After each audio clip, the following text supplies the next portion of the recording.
আমার নবীকে আল্লাহ তাআলা এত সুন্দর করে সৃষ্টি করেছেন, ঠিক কিনা বলেন? সেই নবীর উম্মত আমরা। এবার আল্লাহর নবী ওই বকরি থেকে দুধ দহন করলেন, আর উম্মে মাবাদ ঘর থেকে আল্লাহর নবীর দিকে তাকাইয়া আছে। উম্মে মাবাদ কি আল্লাহর নবীর দিকে তাকাইয়া আছে। এবার নবীজি দুধ দহন করে, হযরত আবু বকরকে বললেন, আবু বকর আপনি আগে পান করেন। আবু বকর বলেন, না আপনি আগে পান করেন। আল্লাহর নবী বলেন, না না। দেখেন আমার নবীর ইনসাফ কাকে বলে, আমার নবীর আখলাক কাকে বলে। আমার নবী নিজে না খায়া অন্য মানুষকে আগে খাওয়ায়।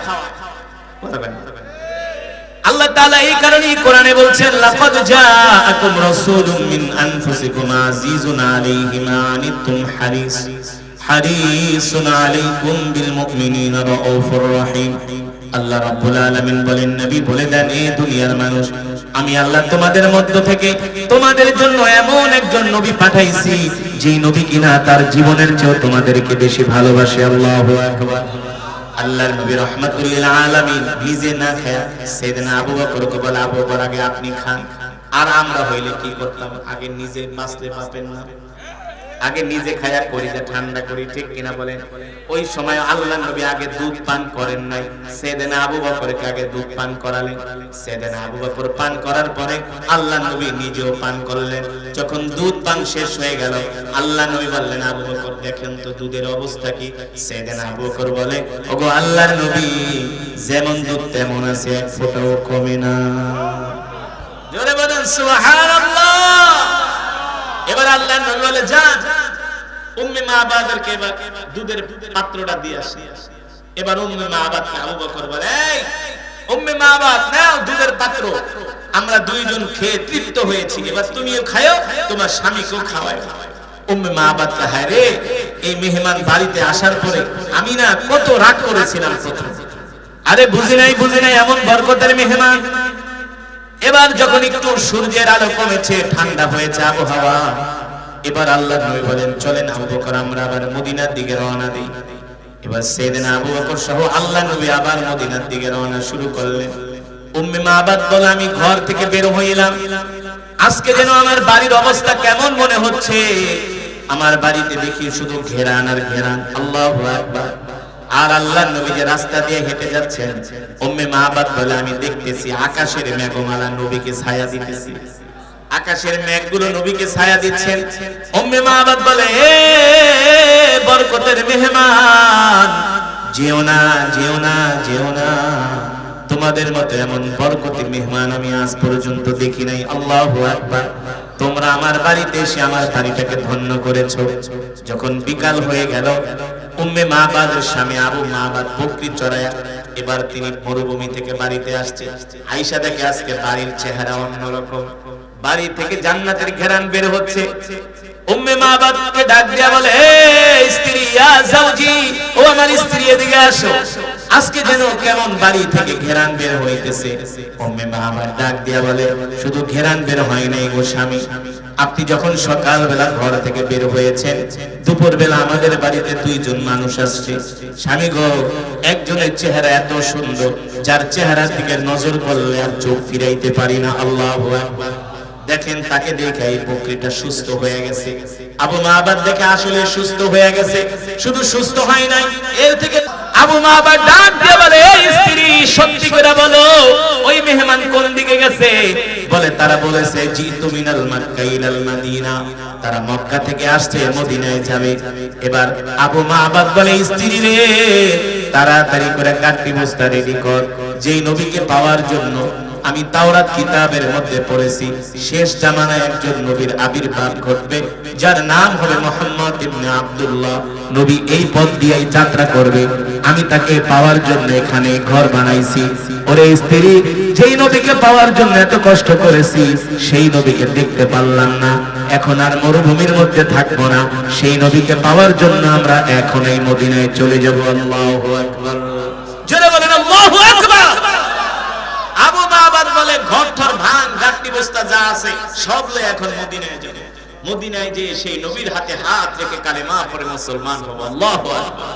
মুসলমান সেই নবীর উম্মত আমরা, যেই নবীর জন্য কুল কায়নাত পাগল, যেই নবীর জন্য সারা পৃথিবী পাগল, যেই নবীর জন্য সমস্ত পয়গম্বররা পাগল, যেই নবীর জন্য সমস্ত ফেরেশতারা পাগল, আমরা সেই নবীর উম্মত, খুশি নাকি বেজার? জোরে বলেন খুশি নাকি বেজার? যদি আমরা খুশি হই তাহলে সেই নবীর সুন্নাত আমাদেরকে মানতে হবে। রাজি আছেন? সেই নবী কি করতে হবে? সুন্নাতগুলো মানতে হবে। আল্লাহ নবী সে কথাই বলছেন, মান আহাব্বা সুন্নতি ফাকাদ আহাব্বানি ওয়া মান আহাব্বানি কানা মাই ফিল জান্নাহ। আল্লাহ নবী বলে, উম্মত তোমরা যদি আমার সুন্নাতগুলো মানো, আমি নবী তোমাদেরকে সাথে করে আল্লাহর জান্নাতে প্রবেশ করব। আল্লাহু আকবার। নবীর সুন্নাত কি? আফসুস সালাম, আমরা এক মুসলমান আরেক মুসলমানকে সালাম দিব। ওয়া আতইমুত তাআম, আমরা ক্ষুধার্তদেরকে খাওয়াবো। লিনুল কালাম, আমরা এক মুসলমান আরেক মুসলমানের সাথে নরম ভাষায় কথা বলবো। মুসলমানের সাথে ঝগড়া করব না, কোনো প্রতিবেশীর সাথে ঝগড়া করব না, ভাই ভাইয়ের সাথে ঝগড়া করব না, এক বাড়ির মানুষ আরেক বাড়ির মানুষের সাথে ঝগড়া করব না, এক দলের মানুষ আরেক দলের সাথে মারামারি করব না। ঠিক কিনা বলেন? আমরা এক মুসলমান আর এক মুসলমানের সাথে নরম ভাষায় কথা বলবো, আমরা ক্ষুধার্তদেরকে খাওয়াবো, আর দেখলে আগে আগে সালাম দিব। কিন্তু এখন আমাদের সমাজ থেকে সালাম উঠে গেছে, সালাম দিতে চায় না। এখন একটু টাকা পয়সা হইলে সালাম দিলে সালামের উত্তর নেয়। ঠিক কিনা বলেন? কিছু টাকা পয়সা হইছে, সালাম দিবেন আসসালামু আলাইকুম, ঠিক কিনা বলেন? অথচ নবীজি বলেছেন সালাম দিলে হাসি মুখে বলে ওয়া আলাইকুমুস সালাম ওয়া রাহমাতুল্লাহি। তাহলে আজকের মাহফিল থেকে আমরা জীবনে যতদিন বাঁচবো আর কোনদিন নবীর সুন্নাত ছেড়ে দিব না। রাজি আছেন? নবীজির সুন্নাতগুলো আমরা খুঁজে খুঁজে মানবো, প্রস্রাব করে ঢিলাগুলো ব্যবহার করব, মিসওয়াক করব, রাস্তা দিয়ে হাঁটার সময় ডান দিক দিয়ে হাঁটবো, খাওয়ার সময় আমরা দস্তরখান বিছায়া ভাত খাবো। রাজি আছেন? আর কোন মুসলমানের মনে কষ্ট দিব না। জীবনে যতদিন বাঁচবো আমরা 5 ওয়াক্ত নামাজ জামাতের সাথে আদায় করব। কে কে রাজি আছেন? হাত উঠে আল্লাহকে দেখা বলেন আল্লাহ। হাসদা করেন, বলেন আল্লাহ। ওয়াদা করলাম জীবনে যতদিন বাঁচবো আর কোনদিন নামাজ ছেড়ে দিব না। যদি বলেন আর কোনদিন নামাজ ছেড়ে দিব না। আল্লাহ আমাদের কবুল করেন। নামাজ পড়বেন তো ইনশাআল্লাহ? রাজি আছেন যে ইনশাআল্লাহ? তাহলে আজকের মাহফিলে এসে আপনারা খুশি নাকি বেজার? সত্যি খুশি? বয়ান শুনে খুশি হয়েছে? এই মাহফিলটা আপনারা আগামী বছর আরো ভালো করে করবেন ইনশাআল্লাহ। যারা মাহফিল করেছে তাদেরকে সর্বাত্মক সহযোগিতা করবেন। এই মাহফিল, কোরআনের মাহফিল করে, এটা অনেক বড় একটা সওয়াবের কাজ, অনেক বড় বরকতের কাজ। এই যে আপনারা এতগুলো মানুষ আসছেন, কোরআনের কথা শুনলেন, আশেপাশে যত গোরস্থান আছে কবরবাসীরা খুশি হয়েছে যে তাদের জন্য আমরা দোয়া করব। ঠিক কিনা বলেন? তারা আশায় আছে আমরা তাদের জন্য কি পাঠাবো। ডেক্সেট বাজায়, ডেক্সেট কিছু লোক তো বাজাবে, ওদেরকে তো আল্লাহ হেদায়েত দেন। ঠিক কিনা বলেন? যারা ডেক্সেট বাজায় ওদের চোখ দুইটা বন্ধ হওয়ার পরে আবার গুতানি শুরু হয়ে যায়। আল্লাহ ওদেরকে হেদায়েত নসিব করুন। এই ডেক্সেট ঠেক্সেট এগুলো সব রাইখা কবরে যেতে হবে। ঠিক কিনা বলেন? হ্যাঁ, বাইং মাছের মতো, বাইং মাছ যেমন সহজে সোজা হয় না, হয় কখন সোজা হয়?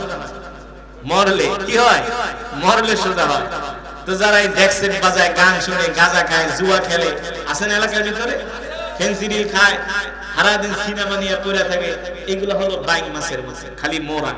যখন আজরাইল ধরবে তখন ঠিকই সোজা হয়ে যাবে, কিন্তু ওই সময় সোজা হইলে আর কোনো লাভ হবে না। সোজা হওয়ার আগে সোজা হতে হবে। ঠিক কিনা বলেন? সুতরাং আপনারা ওয়াদা করেছেন 5 ওয়াক্ত নামাজ পড়বেন, আল্লাহ রাসূলের সুন্নাতগুলো মানবেন। আল্লাহ তাআলা আমাদের সকলকে তৌফিক দান করুন। প্যারা নবীজিকে যেন আমরা আমাদের জীবনের চেয়ে ভালোবাসতে পারি, আল্লাহ তাআলা আমাদের তৌফিক দান করুন বলি আমিন। এই মাজমাকে আল্লাহ তাআলা কবুল করুন। আসলে